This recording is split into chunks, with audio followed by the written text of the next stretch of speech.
Buen día, ¿cómo están? Siendo hoy 2 de abril, día miércoles, feriado nacional por el Día de la Soberanía, estamos trabajando en un caso nuevo que nos ha ingresado en los últimos días, del cual les quiero hacer algunos breves comentarios porque creo que hay cosas interesantes. En este caso, por supuesto, me voy a reservar toda identificación personal por cuestiones éticas, procesales y también profesionales. Estamos interviniendo en carácter de defensa técnica luego de que a este cliente se le dictara una sentencia condenatoria mediante el procedimiento de juicio abreviado que está previsto en el Código Procesal Penal de la provincia de Córdoba. Tiempo atrás, no hace mucho tiempo, el imputado llega a la audiencia de debate, o sea, el juicio oral, con la expectativa firme de ejercer su defensa y de declararse inocente, digamos, y de probar su inocencia a través de este juicio oral y público, que en realidad tiene el significado de someter la acusación que es llevada adelante por la Fiscalía de Cámara a un contradictorio pleno con la posibilidad de refutar la prueba de cargo, ofrecer elementos de descargo, generar ahí un contradictorio y en definitiva que el juez resuelva la situación teniendo en cuenta todo lo que se plantea ahí en el debate, más todo lo que se incorpore por su lectura de toda la investigación penal preparatoria, el juez tenga todos los elementos para tomar una decisión que sea justa y que sea adecuada a la situación. Por supuesto que una persona que ha sido privada de su libertad durante largo tiempo, acusada de determinado delito, y estando preso, recibe y permanentemente en su psiquis, digamos, y empiezan a ingresar un montón de circunstancias, de pensamientos, de influencias relacionadas con el resto de las personas que están allí en el pabellón correspondiente, angustia, ansiedad, y esta persona llega al juicio, eh, como ya dije, con toda la intención de defender su inocencia, la cual sostiene, y por supuesto luego de un periodo en el cual todo el sistema judicial ha sido sumamente gravoso con esta persona en relación a la persecución a la cual ha sido sometido, eh, privado de libertad, con derecho a una defensa que se ejerció y en este caso nuestro actual cliente tuvo la oportunidad de recurrir a un abogado pagado, digamos, eh, pero al momento de llegar al juicio, la situación en la que está esta persona, que no ha tenido antecedentes, que no tuvo situaciones anteriores de conflicto con la ley penal, es sumamente complicada, de mucha ansiedad. Generalmente las personas que se someten a esta situación tienen muchas dificultades para dormir, llegan con extrema angustia al momento del debate. En este caso había habido unas conversaciones informales previas de parte de esta defensa, según lo que nosotros conocemos con la Fiscalía, al respecto de la realización de un juicio abreviado. Esas conversaciones no habían evolucionado por diferentes motivos y lo previsto, inclusive con la fijación de las audiencias que realiza la OGA, que es un departamento que se encarga a pedido de los diferentes jueces y fiscalías, etcétera, de organizar el uso de la infraestructura de todo el Poder Judicial, al respecto no solo de las audiencias de debate en juicio, sino también de todo tipo de declaración indagatoria. Tiene que ver también la preservación del contenido que se graba en todas esas audiencias, el sistema Cícero, que es el que se utiliza para recolectar toda esta información y administrarla y gestionarla, ¿no? Bueno, ya estaba todo previsto para que este juicio se desarrolle en forma oral y pública. Habían sido debatidas como actos preliminares al juicio todos los elementos de prueba que iban a ser introducidos en el debate, tanto por la Fiscalía de Cámara como por la defensa. Ya habían sido citados todos los testigos, etcétera. en ese momento se empiezan a producir ciertas conversaciones entre la defensa. Esto, por supuesto, que yo no estuve presente, pero lo intuyo de todo el relato que me hace mi cliente y del conocimiento que tengo de situaciones similares. Se produce una serie de conversaciones entre la fiscalía, el abogado defensor, el representante complementario de la víctima, eh, corrillos que van y vienen antes de que empiece el debate propiamente dicho. En este caso no tengo del todo claro si hubo eh, una primera audiencia con el carácter de juicio abierto, libre, perdón, juicio abierto y público. Eh, pero lo que sucedió fue que, según el relato de mi cliente, conminado, digamos, por las circunstancias principalmente, aunque quizás esto no lo conozco, también por lo que percibió de la comunicación de parte del abogado defensor, que además también este se comunicaba permanentemente con los familiares de mi actual cliente. En ese contexto, ante el debate ya habiendo comenzado, etcétera, sin una evaluación adecuada de las alternativas defensivas y en un estado emocional perturbado, nuestro cliente terminó prestando conformidad al procedimiento del juicio abreviado, que está previsto por ley y es totalmente legítimo,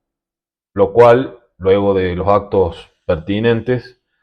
se tradujo una condena inmediata sin que se produjera ni contradijera la prueba, ni se desarrollara el debate con las características que tiene en un juicio oral y público. En esa instancia, por supuesto, el juez o el vocal de cámara hace un control de la legalidad de todas estas y procedencia también de todo este acuerdo que se produce muchas veces en forma tácita entre la fiscalía y con la anuencia del representante complementario y el defensor del imputado. Sin embargo, generalmente, o en varias instancias, o en esta en particular, no hay un registro escrito de los términos de ese acuerdo, sino que en general se aceptan los hechos, lo que se llama, o lo que se le dice, entre comillas, confesión, y hay una anuencia o un acuerdo en relación a la pena que la Fiscalía va a, a solicitar y es de práctica que esa pena que se solicita sea ratificada, digamos, por el juez en la sentencia. Generalmente se acuerdan esos aspectos de toda la situación en forma oral, reitero, y el juez hace un control de la legalidad, de la pertinencia, de las circunstancias del caso y finalmente dicta la sentencia bajo esta modalidad de juicio abreviado. Nuestro cliente, luego de esa instancia, ya con esta sentencia firme, comienza a reflexionar de vuelta en la cárcel, digamos que es el lugar donde él se encontraba,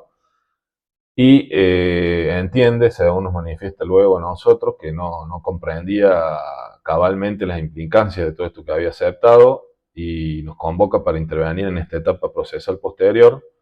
con la intención de revisar la validez y oportunidad y pertinencia de este procedimiento y de ejercer una defensa activa. En este punto procesal, nosotros como defensa técnica lo que tenemos que hacer es interponer un recurso de casación, o es lo que hemos evaluado como pertinente y oportuno en esta situación, con el objeto de que, en este caso, el Tribunal Superior de Justicia de la Provincia de Córdoba evalúe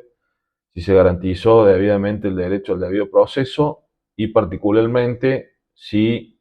existió el consentimiento libre, voluntario, informado, jurídicamente válido, exigido para un juicio abreviado por la ley y por la jurisprudencia. Es importante recordar, y destaco yo en este momento, que el juicio oral público y contradictorio es una garantía estructural del proceso penal, que solo puede ser válidamente sustituido por un acuerdo cuando se cumplen condiciones muy estrictas, tanto desde el punto de vista del consentimiento del imputado como del control judicial que debe ejercer el tribunal.